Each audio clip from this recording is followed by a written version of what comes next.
elles, et ils sont nombreux aujourd'hui. Hein. Dites donc, on a sorti tout ce que l'on avait de meilleur autour de nous. Mesdames, messieurs, si vous êtes prêts en régie avec toute l'équipe, je vais en profiter pour saluer Aurélie qui est ici en bas, juste en bas de moi, parce que grâce à elle, elle a l'habitude d'accompagner des chefs de cuisine et elle s'est proposé gentiment de gérer tous ces plateaux télé. Merci Aurélie Lopez, voilà, qui nous fait un gros travail de préparation. Mesdames, messieurs, j'ai le plaisir de vous présenter donc cette émission consacrée à la gastronomie. On a appelé ça les cuisinades de cette show cooking. Alors tous les jours, nous avons des ingrédients différents, nous avons des invités différents, nous avons des produits forcément différents, un savoir-faire différent. C'est important. Alors je vais très rapidement vous présenter qui est à nos côtés. Ensuite, je viendrai vers chacune et chacun d'entre eux pour que nous échangions. D'abord, je voudrais saluer Christelle qui est avec nous. Bonjour Christelle. Bonjour. Comment ça va? Ça va, merci. Bon. À l'aise à la radio, à la télé? Non, pas du tout. Eh ben, très bien, parce que moi je ne suis pas à l'aise à la cuisine, donc nous sommes à égalité. Nous allons parler d'une formidable histoire avec vous, Christelle, parce que vous tenez une poissonnerie ici sur Sète, et surtout c'est une histoire de famille. Oui, exactement. J'ai commencé il y a 25 ans à travailler dedans. Mais vous êtes toujours aussi jeune. Voilà. Et j'ai commencé avec la belle-mère de mon ancienne patronne. Et après, j'ai perduré, j'ai racheté là il y a 18 mois. Ça s'appelle Marinello. Maintenant, ça s'appelle Armana Louis. Eh ben, écoutez, moi j'aime les changements de nom, c'est l'évolution, c'est parfait. Merci Aurélie. Alors, je vais vous présenter, puisqu'ils sont à côté de moi, je vais vous présenter Franck Lagarde, qui est scientifique auprès de l'IFREMER. Franck, qui est à nos côtés pour une bonne et simple raison. Nous allons parler du coquillage, de l'huître en particulier. Franck, vous êtes vraiment un spécialiste du coquillage. Quand même, et en particulier en lien avec le Japon. Il y a une grande histoire sur l'ostréiculture entre le Japon et la France. Oui, bonjour. Effectivement, si on part sur le Japon, effectivement, il y a de grandes lignes à décrire. L'histoire avec le Japon, bien, ça part effectivement des années 60, 70, avec la grande crise ostréicole en France. Et cette crise ostréicole, elle a affamé, on va dire, des centaines de familles d'ostréiculteurs dans les années 70, quand l'huître portugaise, dite portugaise, a été touchée par un iridovirus. Et c'est la solidarité franco-japonaise qui a permis l'introduction d'une population, enfin de dizaines de tonnes, hein, on parle de dizaines de tonnes, de nez sains issus de la baie du Sendai, après des négociations diplomatiques de plusieurs mois entre des ostréiculteurs, les gouvernements de l'époque, et puis un soutien de la Société franco-japonaise d'océanographie aussi derrière, qui avait permis de concrétiser tous ces liens par le biais de la science et puis des certificats sanitaires et compagnie. Merci Franck d'être avec nous. Je reviens dans quelques instants à vos côtés. Quentin et Emeline, alors... Oui, il n'y a que Quentin. Et il faut bien que quelqu'un reste à la maison, parce que le mas ostréicole, il est du côté du Mont-Blanc à Metz, hein, pas très loin, autour de la lagune de Thau. Quentin, vous êtes depuis près de 10 ans maintenant aussi dans une belle aventure, on peut dire familiale, puisque vous avez repris en quelque sorte la suite de la famille. Alors, bonjour tout le monde. Alors, j'ai repris l'activité derrière mes parents, mais alors mes parents sont encore en activité. En fait, on a créé... Enfin bon, ouais, mes parents sont encore en activité. Et sinon, après, voilà, c'est une belle aventure maintenant que je vis avec Emeline. Et après, quelques employés, puisqu'on a agrandi un peu l'entreprise depuis ces 10 ans, même plus de 10 ans. Et voilà... un métier avec un produit et un patrimoine local exceptionnel, un produit qui est l'huître, qui est complexe et simple à la fois, donc c'est merveilleux. Surtout que nous assistons depuis quelque temps maintenant à un renouvellement de génération. Alors certains, ce sont des changements carrément dans leur vie d'entreprise, mais pour certains aussi, ces générations, elles nous apportent d'autres choses. Et vous savez parfaitement en jouer, puisque vous le reconnaissez peut-être, mais à la télévision, c'est devenu un habitué. Échappée belle notamment, mais sur France 2 il n'y a pas très longtemps. Enfin bref, ce n'est pas qu'il se joue des reportages des journalistes de la radio aussi, puisque vous êtes passé chez nous à ICRO, mais c'est simplement parce que vous aimez transmettre, partager ce que vous faites, et il n'y a rien de mieux que de l'expliquer finalement soi-même. Exactement, de toute façon, ceux qui font ce métier, il y a un vrai amour du métier, et j'ai toujours aimé le partager, le transmettre. Et derrière ça, du coup, on a développé énormément les réseaux sociaux, les médias aussi.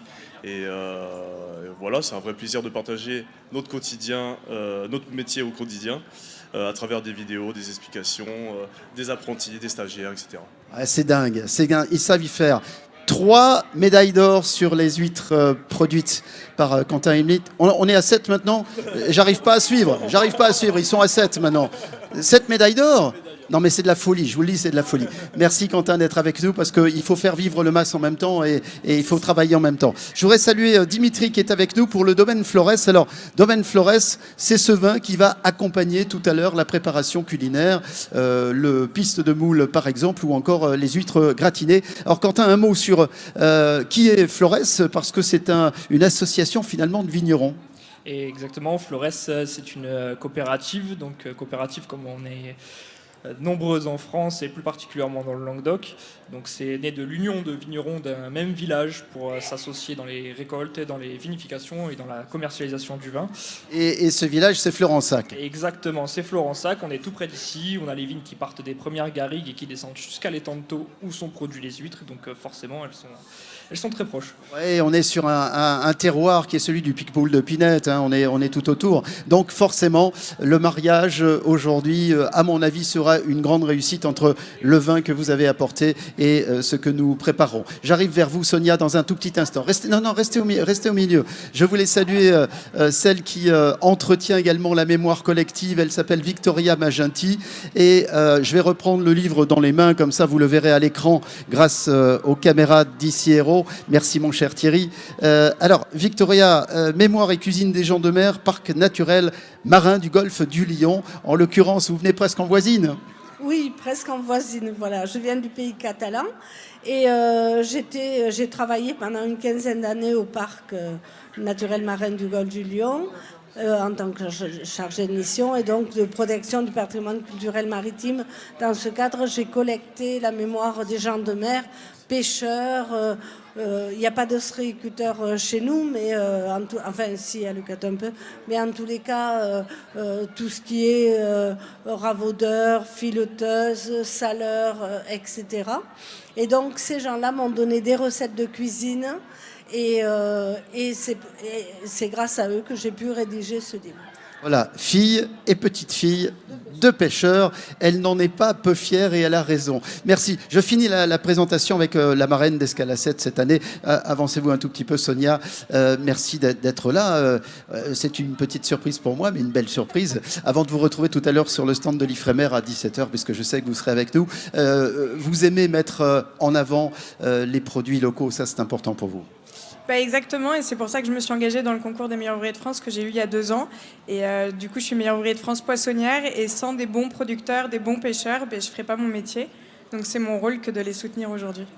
MOF, hein, vous vous rendez compte, quand on a ça sur le tablier, je peux vous dire qu'on n'en est pas peu fiers et vous avez raison. Que souhaitez-vous me dire sur la préparation du jour? Tiens, l'ostréiculture, le meilleur de l'ostréiculture qui est là, et sur le piste de moule que nous allons préparer. Moi, je connais bien Quentin, donc je sais que les huîtres sont déjà délicieuses, ça c'est sûr. Et je vais inviter tout le monde à vraiment se rapprocher et justement écouter la recette. Et je vous laisse la surprise. Allez, nous sommes prêts pour la recette. J'ai oublié personne, hein, surtout que je n'oublie personne tellement on a du monde aujourd'hui. Allez, c'est parti pour la recette. Si vous le souhaitez, vous vivez ça avec les images sur l'écran géant. Nous sommes là et vous allez tout comprendre. Je vais demander à Christelle de s'approcher et de nous parler de ce qu'elle va faire maintenant. Ma chère Christelle. Alors, je vais faire du piste de moule et des huîtres gratinées. On commence par quoi? Par le piste de moule. Allons-y. Allez. Alors, on va vous montrer les ingrédients. Dans le piste de moule, à mon avis, il y a des moules. Enfin, ça sera un bon début, non, Christelle? Oui, sans la coquille surtout. Ah oui. Et pour les huîtres, c'est pareil. Éviter la coquille, c'est pas forcément bon. Mais maintenant, on trouve le moyen de les recycler surtout. Voilà. Alors, là, j'ai fait bouillir des moules dans une casserole. Et après, on les prend... Alors, attendez Christelle, j'ai besoin d'en savoir plus. Moi, je les vois assez grosses, ces moules. Ce sont des moules de pleine mer? Non, malheureusement, c'est des moules d'Espagne.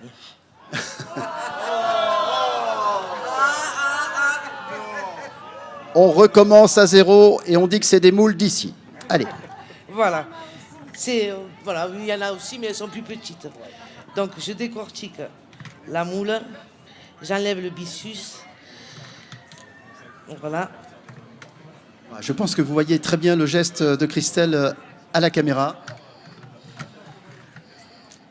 Allez-y, commentez Christelle, allez-y. J'enlève le bictus, je les décortique. Et une fois décortiqué, On va pouvoir avancer sur la recette. voilà. Voilà. Hop. Oui, la petite barbichette, là, c'est pas très bon. Ah Hein. bon. Ensuite, je prends mon pilon. Il est là, le pilon, pour faire l'aioli. Ah. L'aioli. Non, non, là je hache du persil. Pardon.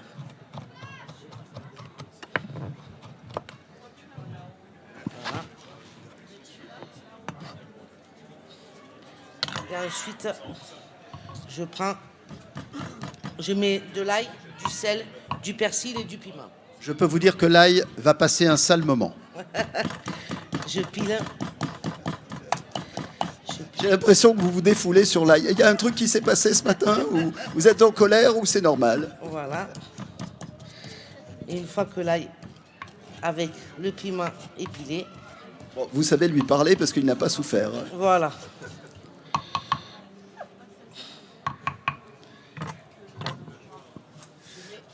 Ah, ça c'est important, c'est l'huile. De l'huile d'olive? Non, de l'huile de tournesol. Très bien, c'est important de... Se coagule et après c'est pas bon. Bon, c'est important de spécifier. Donc, huile de tournesol qui va être versée dans ce pilon. Et vous allez voir, je pense que vous avez toujours à l'image ce qui se passe entre les mains de Christelle.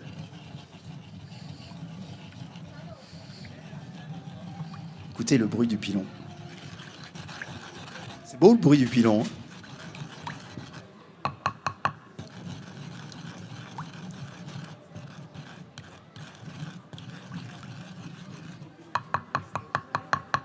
Vous entendez ce petit bruit du bois sur du bois? Du bois d'olivier, c'est du bois d'olivier. Et après, vous versez. On va vous montrer ça à l'écran, hein, bougez pas. Et après, il faut remuer, on va remuer avec ça. On va bien remuer, mais vous remuez avec le couteau. Ouais, non, je Oui, remue avec comme ça, la main, voilà. parce que là, j'ai pas de cuillère, rien du tout. Voilà. Il faut se débrouiller avec ce qu'on a sous la main. Avec les moyens du bord. Et est-ce qu'on est dans une préparation culinaire familiale ou c'est une recette traditionnelle? Ça, il y en a qui le font avec de l'oignon, il y en a qui le font avec du citron. Nous, on le fait comme ça. Dites-moi un petit mot de la poissonnerie. Oui, on est traiteur, poissonnier. Tous les jours, je vais à la criée. On fait les plats cuisinés le matin, en cuisine ouverte. Et j'ai repris la poissonnerie il y a 18 mois. Je l'appelais Armand Louis parce que mes premiers patrons s'appelaient Armand et Anna. Donc j'ai fait une syntaxe Armand Louis. Et Louis pour mon père, il est mon ancienne patronne. Voilà. Parfait, Voilà. parfait, parfait. Je vous montre à l'image, vous devez les avoir pour bien voir le piste de moule que nous aimerions déguster avec quoi, un petit pain grillé ou qu'est-ce qu'on fait, un toast? Grillé, ou alors du pain complet, ou alors un bon pain. Un bon pain, c'est bon. C'est ça, l'important c'est d'avoir un bon pain. Restez avec nous, hein, Christelle, je vais me tourner vers nos invités pour qu'on puisse éventuellement aussi rajouter quelques petites choses. Et puis ensuite on passe au moule, hein, on passera au moule. Alors, tiens, aux huîtres, oui, parce que les moules c'est fait. Aux huîtres. Alors, je me tourne vers Victoria Bachinti. Quelle est la place de cette recette, par exemple, à partir de moules dans le collectif que vous avez rencontré hein, quand vous avez été vers les gens? Oui, alors là, dans mon livre, j'ai mis la recette des moules farcis qu'on connaît très bien aussi à Sète, mais là, ce serait version catalane. Voilà. Et vraiment, elles ont une place très importante, mais on les fait très simplement. On les cuisine pas. Et non, à part la moule farcie, on l'intègre à des plats comme bien sûr la paella ou des choses comme ça. Mais sinon, à l'apéro, simplement cuite vapeur ou cuite à l'eau et mélangée avec des vinaigrettes spéciales, c'est vraiment simple et très très efficace, c'est délicieux. Et ce que je voudrais dire, bon, que ce soit l'huître ou la moule, les agrumes pour accompagner ces vinaigrettes-là, c'est vraiment fabuleux. Que ce soit le citron vert, le citron meilleur ou le citron caviar, avec les petites graines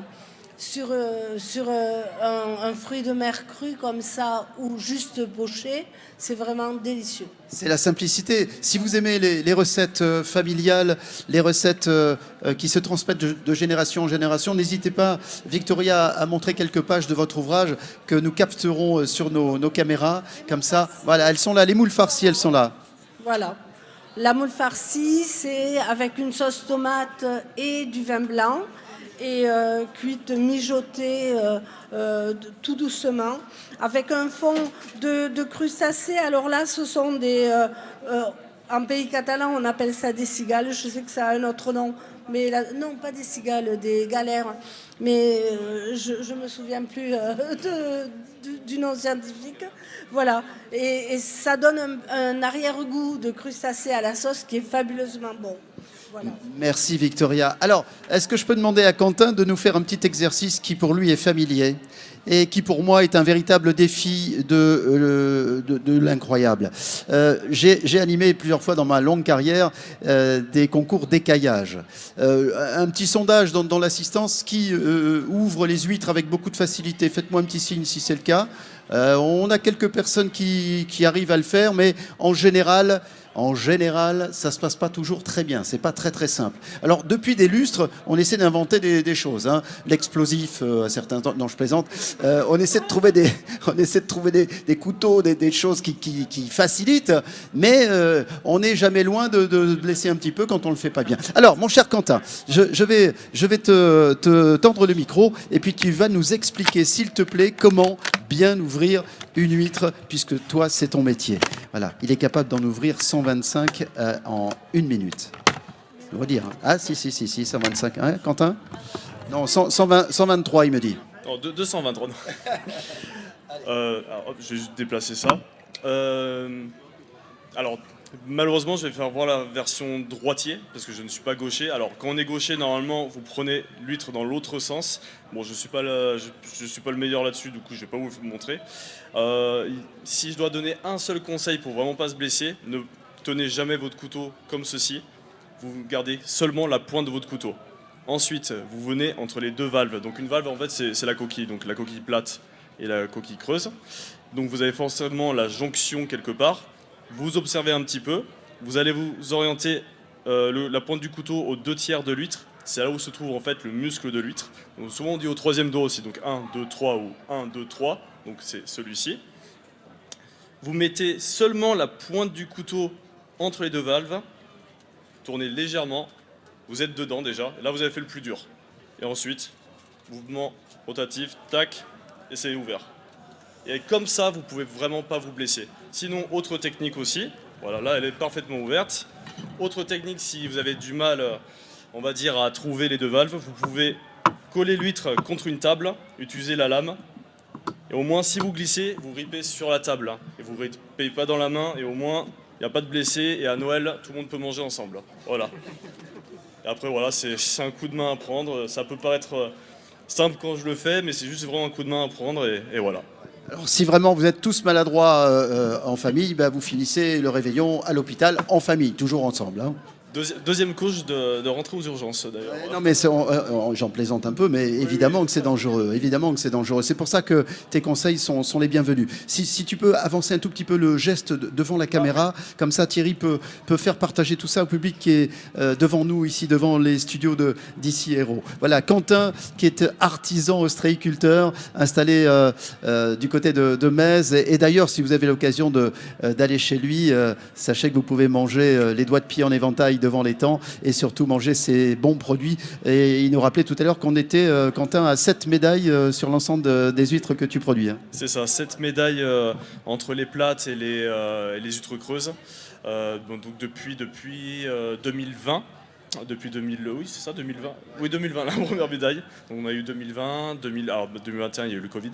2022, 2024, 2025, 2026 en tout. Et tu nous diras un mot de la Moana. Donc oui, alors on a été médaillé sur les Moana. Alors les Moana, c'est un petit nom qu'on a donné à l'huître exondée. L'exondation, c'est une méthode maintenant qui commence à se démocratiser sur le bassin de Thau. C'est le fait de recréer des marées de façon manuelle, mécaniquement, en soulevant les cordes hors de l'eau. Alors après, en termes de durée de marée, entre guillemets, ça peut varier. Généralement, nous, on fait entre 24 et 48 heures. On essaye de le faire toutes les semaines ou toutes les 2 semaines. Quand les conditions, comme en ce moment, sont pas favorables, on évite de le faire. Mais voilà, donc l'exondation, c'est ça. Ce qui va créer, en fait, on appelle ça un stress chez l'huître, en fait, ça lui fait faire de l'exercice, entre guillemets. Donc elle va se forcer à rester fermée très longtemps, ce qui va développer son muscle adducteur, donc le muscle va être beaucoup plus gros, ça va amener vraiment un côté sucré supplémentaire à l'huître, et aussi elle va se charger en chair. Donc là, elles sont déjà quand même un petit peu charnues, mais comparé à une exondée, c'est vraiment rien, c'est presque de la fine en comparaison. Et en termes de texture, ça va amener beaucoup plus de mâche aussi, beaucoup plus de croquant. Voilà, ça fait vraiment, ça crée déjà ça permet de faire un produit qui est supérieur gustativement, alors que déjà, même sans rien faire sur les tantôt, on a déjà un produit qui est exceptionnel. Est-ce que ça agit également sur le goût de l'huître, c'est-à-dire ce petit goût particulier de noisette qu'on lui attribue? Oui, en fait, ce goût un peu noisette, un peu sucré aussi, ça va vraiment se jouer au niveau du muscle. En fait, dans le muscle, on a ce qu'on appelle le glycogène. C'est ça, glycogène, et c'est ce qui amène ce côté un petit peu noisette sucré. Voilà. Merci Quentin, en tout cas pour cette démonstration qui reste à l'écran. Et justement, je me tourne vers Franck Lagarde, qui encore une fois fait le lien entre la culture japonaise et puis l'ostréiculture ici. Franck, on s'inquiète toujours quand on vous interroge, vous les scientifiques, de la ressource. Qu'en est-il aujourd'hui dans l'esprit qui est le nôtre? On se dit tiens, ça me nuise, ça va pas bien. Est-ce que du côté scientifique, on n'est pas aussi alarmiste? Alors, là, c'est vraiment un sujet hyper complexe que tu me proposes de traiter, Philippe, parce que on a parlé de moules et on a parlé d'huîtres, et ce sont des organismes aussi qui sont, même si ce sont tous les deux des bivalves, ce sont quand même des organismes qui sont assez différents parce que ce ne sont pas les mêmes espèces. En tout cas, aujourd'hui, si je devais porter un message, puisque tu me parles du Japon, c'est un message où, en ce moment au Japon, ils défendent l'idée de consommer le bivalve au printemps. Comme nous, historiquement, ils consomment plutôt le coquillage en automne et en hiver. Là-bas, ils sont plutôt dans la cuisine, c'est donc le produit chaud. Très peu de coquillages sont consommés crus, contrairement à nous. Mais pour autant, ils ont des baisses de vente au printemps. Et aujourd'hui, tous les arguments vont vers le fait de consommer plus de coquillages au printemps. Et c'est particulièrement vrai ici, aujourd'hui. Tout le monde sait qu'aujourd'hui, les températures augmentent. On ne va pas se mentir. 1,5 degré de plus sur les 20 dernières années dans les temps de taux, en moyenne annuelle. Tout le monde le sait, et Quentin le premier, la mytiliculture devient compliquée pendant l'été. Mais il y a des solutions. Il y a des solutions, en tout cas pour la filière. Il y a des solutions qui peuvent s'offrir, et les consommateurs peuvent être acteurs. C'est-à-dire qu'aujourd'hui, en s'orientant vers la consommation du bivalve au printemps, on peut aller chercher des produits merveilleux. Alors effectivement, Madame Christelle disait que les moules venaient d'Espagne. Peut-être, c'est juste le témoignage qu'aujourd'hui, la moule ici n'est pas prête. Mais dans quelques jours, elle le sera, et elle le sera jusqu'à l'été. Le risque aujourd'hui, il est en été, puisque les températures qu'on atteint dans les tantôt sont trop élevées pour les moules. Donc la solution qu'on a, c'est de cultiver cette moule, gagner la qualité du produit optimal au printemps, le consommer au printemps. Donc j'invite en fait toutes les municipalités aujourd'hui, l'agglo de Sète, à programmer des brassoucades de mai et de juin pour vider l'étang de ces moules avant la période à haut risque de canicule. Et donc là, les consommateurs peuvent devenir acteurs d'une solution qui nous est offerte. Alors ça nous oblige à changer nos habitudes, mais aujourd'hui, le changement global, c'est ça aussi. C'est inviter le consommateur à changer ses habitudes de consommation. Consommer des produits, des bivalves au printemps, ça veut dire profiter des coquillages qui sont en plein développement. Vous voyez au bord des routes les amandiers qui fleurissent. Au Japon, il y a des amies japonaises qui sont là. C'est les sakura, c'est le cerisier du Japon qui fleurit. Et il faut imaginer que dans la mer, c'est les mêmes efflorescences qu'on a. Et les coquillages profitent de ces efflorescences pour s'enrichir en... Alors, je ne suis pas nutritionniste, mais certains nutritionnistes de Montpellier, comme Laurent Chevalier, par exemple, défendent cette idée qu'il y a des oméga 3, il y a des vitamines, du zinc, des choses qui sont vraiment très bonnes pour nous en tant que consommateurs. Et donc, l'idée de cette consommation dans les mois en R, je pense qu'on peut tirer une croix dessus et partir maintenant sur la consommation en mars, en avril, en mai, en juin, pour soutenir la filière et aussi profiter de produits qui nous offrent des grandes qualités nutritionnelles, organoleptiques, on va dire aussi. Voilà, donc vous, consommateurs, vous avez aussi le choix de trouver ces solutions. Merci Franck Lagarde pour l'Ifremer.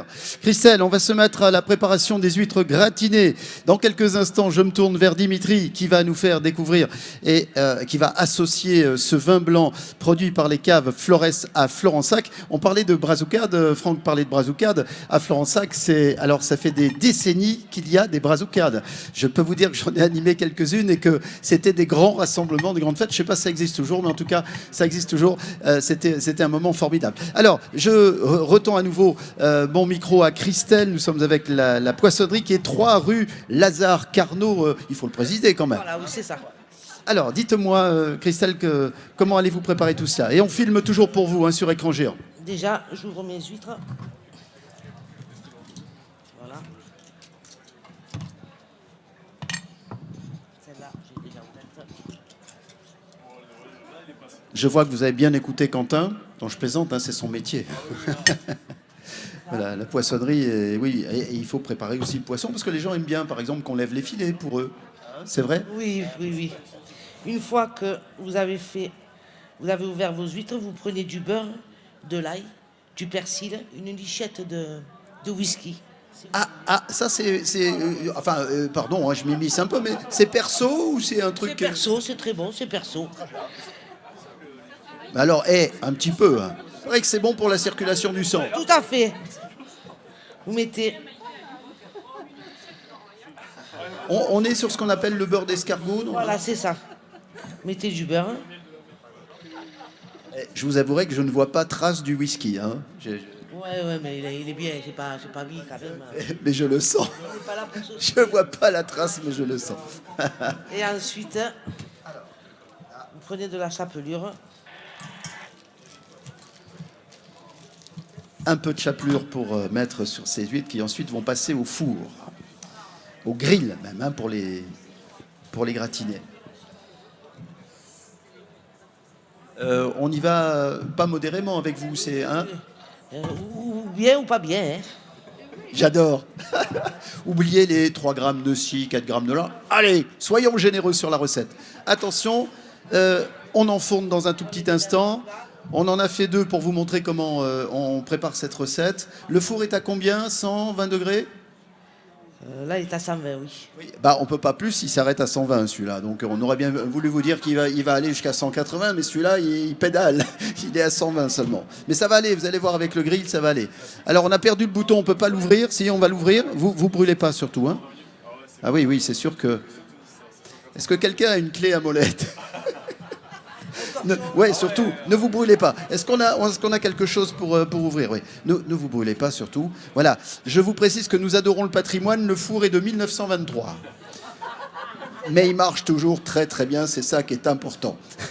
Allez, c'est parti pour le grill. Alors, pendant que on va ressortir ces huîtres dans quelques instants, je vais vers Dimitri parce que j'aimerais qu'il nous présente la cuvée des caves Flores de Florensac. Eh bien, sur cette cuvée, donc on est sur un IGP Pays d'Oc en 100% chardonnay. IGP Pays d'Oc tout simplement parce qu'on a la liberté dans cette appellation de pouvoir utiliser 58 cépages différents et de vraiment trouver des cépages qui vont pouvoir faire des accords fabuleux, avec des terroirs fabuleux comme on a par chez nous. Et avec ces huîtres, donc le chardonnay qui va être tout en fraîcheur, vraiment avec de jolies notes d'agrumes, et nos vignes qui sont bordées par les tantaux qui vont avoir pris les embruns, et on va avoir de jolis amers et une belle salinité en fin de bouche, et ce gouillodet qui va accompagner à merveille les huîtres. Voilà. La bouteille est débouchée, on va donc servir un petit fond à nos invités, si vous nous permettez. Franck Lagarde, Quentin, si vous voulez goûter un peu de ce vin. Victoria, si ça vous dit, un petit fond. Tous les jours, elle nous dit un petit fond, mais elle apprécie aussi, Victoria, les qualités des produits que nous partageons. Tout va bien. Alors, Madeleine, est-ce que vous voulez un peu de ce breuvage un tout petit peu, un tout petit fond. Regardez, Dimitri va vous l'avancer. Et puis Christelle, on va lui amener aussi un petit fond de verre parce qu'il faut quand même qu'elle goûte le résultat de ce mariage heureux entre les caves Flores et cette cuvée de vin blanc en Picpoul de Pinat. On est sur le territoire. Et puis les huîtres gratinées qui vont sortir dans un instant de ce four. Un mot sur la poissonnerie parce qu'aujourd'hui, se fournir en poisson, ça devient presque compliqué. Pas seulement parce que les bateaux vont rester à quai à cause du prix du carburant, mais c'est pas une mince affaire tous les jours que d'achadander le banc. Hein. Non, parce que sur 7, avant, il y avait une flottille de 42 bateaux chalutiers, et maintenant, ils ne sont plus que 11. Donc, il y a beaucoup d'acheteurs. Maintenant, on peut acheter par Internet. Les Espagnols, les Italiens peuvent acheter par Internet. Et ça fait... voilà, il n'y a pas grand-chose. Il y a du poisson, mais pas assez pour achalander un étal. Donc, on complète un peu avec un peu d'océan, des trucs. On essaye de faire du saumon, on essaye de pallier au manque de poissons. Et en même temps, ce que vous apportez, c'est la proximité, c'est le service aussi parfois dans la préparation. Oui, ça oui. Je parlais de lever les filets, mais il n'y a pas que ça. Non, oui, on fait les filets, oui, bien sûr. On fait les filets, on essaye d'être à l'écoute des clients. Et comme vous êtes traiteur aussi, vous préparez quelques recettes. Voilà, tout ça. On fait des moules farcis, des encornets farcis, de la rouille de sèche, on fait des bourrides, tout ce qui est à base de poisson, quoi. Voilà. 3 rue Lazare Carnot pour aller à la rencontre de cette famille de poissonniers, poissonnières, de génération en génération. Tout à fait, voilà. Merci infiniment d'avoir fait le déplacement jusqu'à nous, même si vous n'êtes pas très loin. Mesdames, Messieurs, merci à Franck Lagarde, à Quentin Emeline, merci à Dimitri, merci à Victoria. Nous sommes ravis d'avoir pu vous présenter cette émission dans le cadre des cuisinades sur le stand de Ici Héros, la radio de Radio France, la radio locale de Radio France. On se retrouve sur d'autres occasions tout à l'heure sur le stand d'Ifremer. Il y a un travail de vulgarisation auprès des jeunes qui est extraordinaire sur le stand là-bas. Je vous invite aussi à ne pas le manquer. Un grand merci à toutes les équipes techniques de la radio et j'aurai le plaisir de vous retrouver un peu plus tard sur la manifestation dans encore de beaux rendez-vous. Et puis sinon, donc sur Internet, vous allez sur YouTube via Escala 7, vous retrouvez ces émissions que nous avons réalisées. Et puis à demain pour une autre recette. Alors demain, on va aussi se régaler parce qu'on parlera de soupe de poisson avec des pêcheurs de l'étang ou des pêcheurs en mer et on va faire, vous allez voir, une belle petite émission aussi. Merci à toutes et à tous. Bonne promenade et vive Escala 7. Merci à tous. Merci beaucoup. Merci.